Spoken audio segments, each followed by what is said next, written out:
اعوذ باللہ من الشیطان الرجیم، بسم اللہ الرحمن الرحیم۔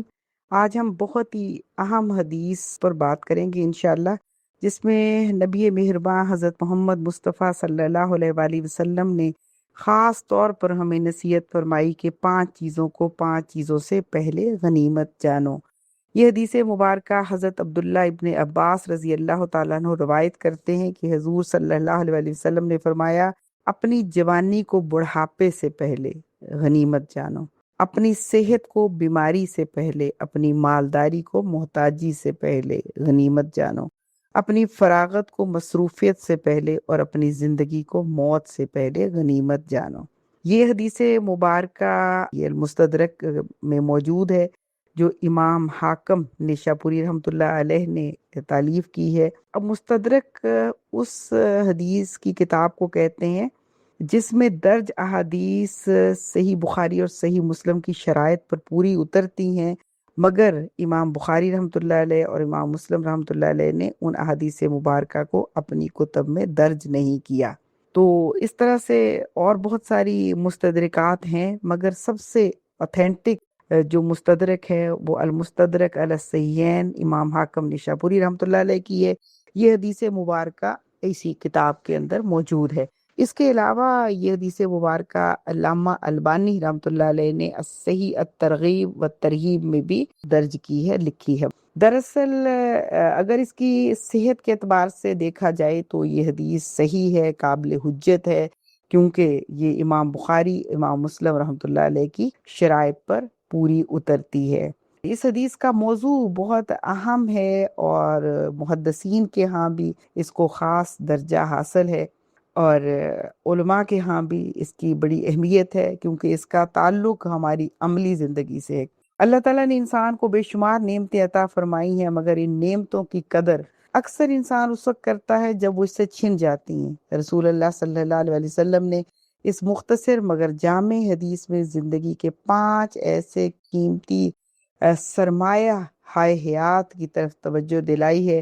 جنہیں ضائع کرنا انسان کے لیے بہت خسارے کا باعث ہوتا ہے۔ اس میں سب سے پہلی بات کیا ہے کہ جوانی کو بڑھاپے سے پہلے غنیمت جانو۔ جوانی دراصل قوت ہمت کا ایک وقت ہے۔ جب جسم میں طاقت ہوتی ہے تو انسان کا عزم بھی جواں ہوتا ہے، جسم میں طاقت ہو تو ذہن بھی کام کرتا ہے، صحت مند جسم کے اندر ہی صحت مند دماغ بھی ہوتا ہے۔ مختلف احادیث مبارکہ کے اندر مختلف طرح سے اس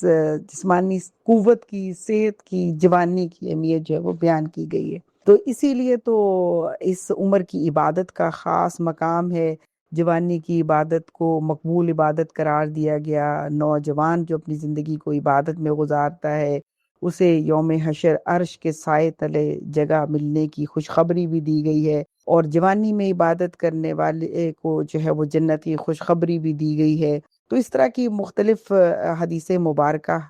ملتی ہیں، جس سے یہ پتہ چلتا ہے کہ جوانی ایک بہت بڑی اللہ کی نعمت ہے، جس سے انسان کو علم حاصل کرنے کے لیے، اللہ کے دین کو سمجھنے، پھر اللہ کے دین کی خدمت میں لگانے کے لیے صرف کرنا چاہیے۔ یہ طالب علمی کی عمر بھی ہے، یہ جہاد فی سبیل اللہ کی عمر بھی ہے، یہ اپنی گرومنگ اور اپنی صلاحیتوں کو بڑھانے، پروان چڑھانے، اپنی سیرت و کردار کی اصلاح کرنے کی عمر بھی ہے۔ اگر ہم انسانی تاریخ کو دیکھیں، انبیاء کرام کی زندگیوں کو دیکھیں، تو پہلے فوری طور پر جو ایمان لائے انبیاء کے ہاتھ پر وہ اکثریت نوجوانوں کی تھی۔ حضور صلی اللہ علیہ وسلم کے ہاتھوں اسلام قبول کرنے والوں میں بھی اکثر صحابہ کرام وہ تھے، وہ نوجوان تھے۔ اور اگر ہم دیکھیں غزوات میں بھی ایک بڑی تعداد نوجوانوں کی جنہوں نے اپنی جانوں کو اللہ کی راہ میں قربان کیا۔ اور اگر مال خرچ کرنے کی بات آئے تو تب بھی نوجوان زیادہ آسانی سے آگے بڑھ کر مال، اپنی طاقت، اپنا سب کچھ لگا دیتا ہے، کیونکہ کچھ کرنے کا جذبہ موجود ہوتا ہے۔ جیسے ہی جسم میں توانائی کم ہوتی ہے، ویسے انسان کی قوت ارادی، ہمت، طاقت بھی کم ہوتی چلی جاتی ہے۔ اس لیے خاص طور پر اس حدیث مبارکہ میں یہ بات سمجھائی گئی ہے کہ قیامت کے دن جوانی کے بارے میں خاص طور پر سوال کیا جائے گا۔ اس لیے جتنا یہ وقت طاقت کا، جوانی کا موجود ہے، اسے صحیح طریقے سے استعمال کرنا چاہیے۔ ایک اور بڑی وجہ یہ ہے کہ انسان جب جوان ہوتا ہے، طاقت ہوتی ہے، تو اس کی بہت ساری خواہشات بھی ہوتی ہیں، تمنائیں بھی ہوتی ہیں، اس کی آرزوئیں بھی ہوتی ہیں، اور اگر وہ خواہشات، تمناؤں اور آرزوؤں میں مبتلا ہو جائے تو پھر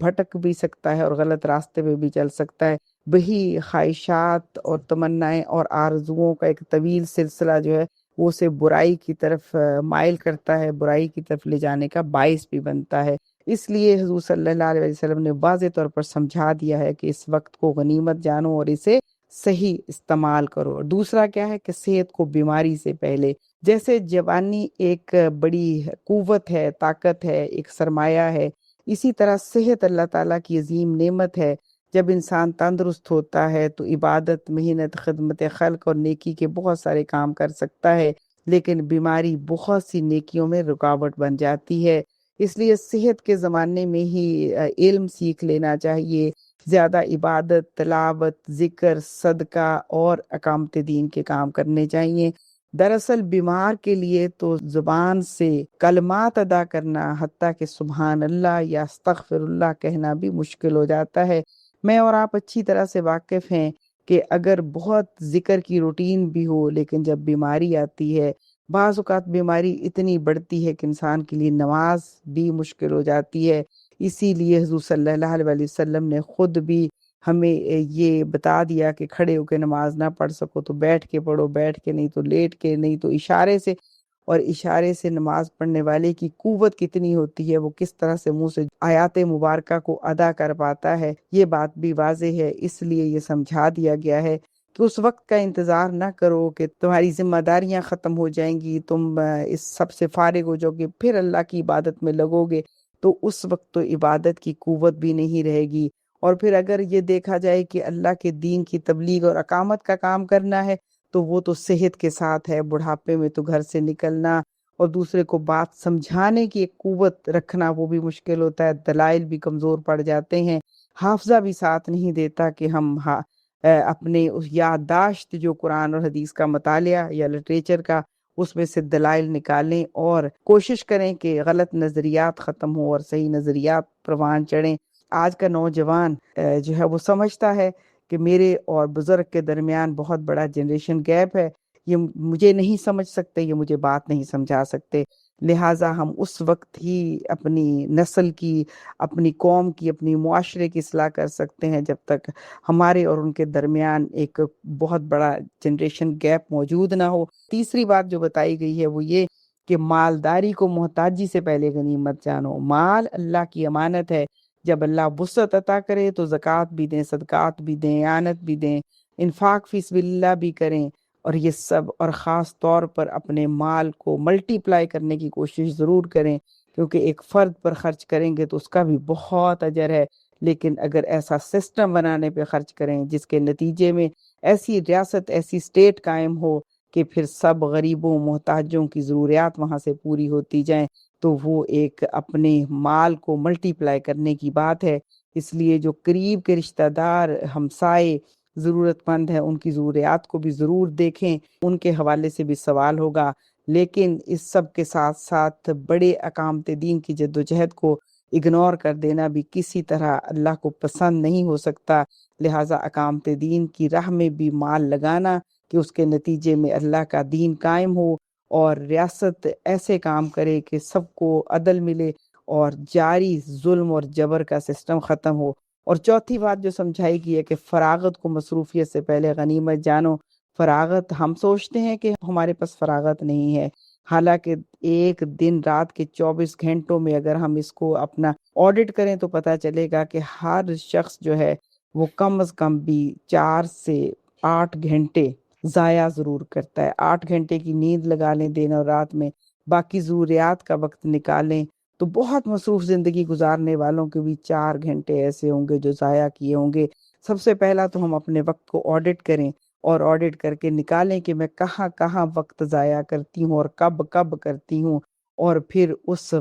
وقت کو قرآن اور حدیث کے علم کے حصول اور ساتھ اللہ کے دین کو جتنا سیکھا ہے اسے سکھانے کے لیے لگا دیں، اس کو پلان کریں اور پلان کر کے اس کو استعمال کریں، کیونکہ یہ وقت گزر جائے گا اور یہ واپس نہیں آئے گا۔ اس لیے دانش مندی یہی ہے کہ اس وقت کو غنیمت جانیں اور اپنے فارغ وقت کو علم میں، اللہ کی بندگی میں، تلاوت قرآن میں، والدین کی خدمت میں اور معاشرے کی اصلاح کے لیے صرف کر دیں۔ اور پانچویں بات جو بتائی گئی وہ زندگی کو موت سے پہلے غنیمت جانو۔ سب سے بڑا سرمایہ میرے اور آپ کے پاس وہ زندگی ہے، کیونکہ اگر زندگی نہ ہو تو ایمان کیسے ہوگا، زندگی نہ ہو تو وقت کیسے ہوگا، زندگی نہ ہو تو انسان نیکیاں کیسے کرے گا، جنت میں کیسے جائے گا۔ اس لیے زندگی غنیمت ہے، بہت بڑی نعمت ہے، اس کو نعمت جانیں اور موت سے پہلے اس میں اتنی نیکیاں کما لیں تاکہ بعد میں ہمیں ہمیشہ رہنے والی جنت مل جائے،